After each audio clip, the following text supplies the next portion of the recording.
तर नमस्कार मित्रांनो, मी गणेश फोळ. मित्रांनो, लई दिवस झाला आपण व्हिडिओ सोडून व्हिडिओ बंद झाला तर मध्ये सोडायचा. आता चालू केलं भवनाचं एकदा. इकडे आपण बघू शकतो कोथिंबीर कशा नातखोळा.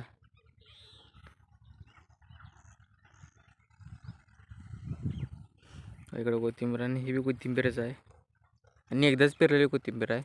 तुम्ही म्हणताल अशी ही असं कसं काय, ही मोठी ही बारकी.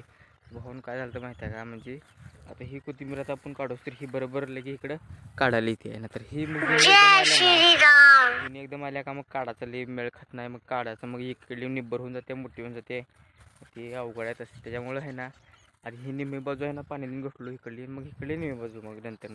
मग आता हे आता उगवल्या म्हणजे उगवल्या चांगल्या, आता 2-2 पानावर आहे. आणि हे आता इथे असं एक नंबर दिसले. जय श्रीराम.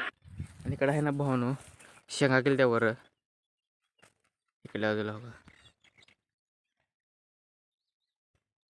हे इथून आहे ना, हे कोथिंबीरचा एक आरा आहे इकडे, तिथपर्यंत शेंगा आहेत सगळ्या. आणि तिकडल्या बाजूला आहे ना आपण इकडं मागं इकडं रोप आपण ह्याचं मिरच्याचं रोप लावला. इकडे आहे ना मग गाईसाठी आपल्या वैरण केले बघा. इकडे मका, त्या पलीकडे कडवळ आहे थोडं. आणि लई दिवस झाले व्हिडिओ सोडून, चला आता व्हिडिओ तर बनवा चालू करा म्हणलं व्हिडिओ सोडायला. तरी भाऊन आपल्या व्हिडिओला लाईक करा, कमेंट करा, शेअर करा, सबस्क्राईब करा, फॉलो करा. आणि ती मिरचीचा व्हिडिओ उद्या बघा. Bye bye.